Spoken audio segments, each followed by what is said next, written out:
পৃথিবীর মধ্যেই কিন্তু এই ধরনের, আর বিশেষ করে ইসকন সারা পৃথিবীর মধ্যেই এই যে রথযাত্রা সেটা ওনারা পালন করেন। এবং আমরা এটাও জানি যে উড়িষ্যার যে পুরী ছাড়াও মাহেশে পশ্চিমবঙ্গে সেখানেও কিন্তু রথযাত্রা হয়, এবং সেটা দ্বিতীয় পর্যায়ে আছে।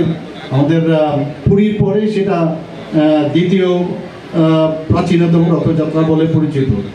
তো আজকে এখানে আমরা সবাই একত্রিত হয়েছি এবং ভগবান আমাদের সাথে আছেন, কাজে ভয়ের কিছু নেই। কিন্তু গত বছর আপনারা জানেন যে কুমারঘাটের একটা ঘটনা হয়ে গিয়েছিল।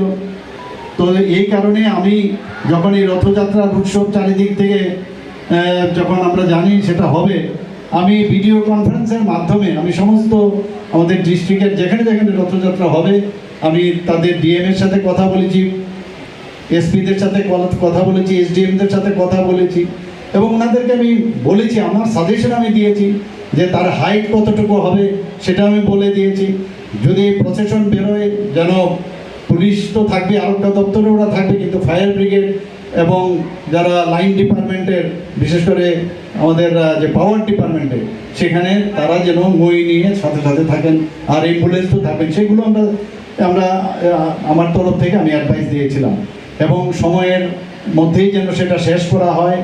এবং আমি যা দেখলাম, গতকালও আমি সেখানে যখন গেলাম মেলা করে, তারা সেটা কিন্তু পালন করেছে।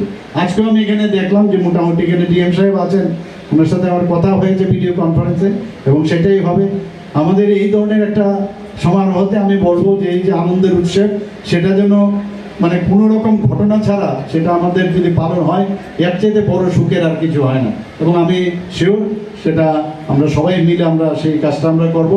এই রথযাত্রা উপলক্ষে অনেক অনেক শুভেচ্ছা এবং অভিনন্দন জানাচ্ছি।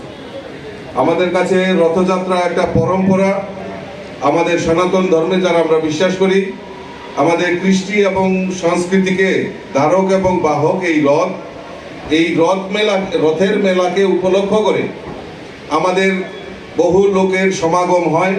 এখানে বন্ধু বান্ধব থেকে শুরু করে সমস্ত অংশের জনগণ এখানে সবাই সমবেত হয়, একটা মিলন ক্ষেত্র এখানে তৈরি হয়।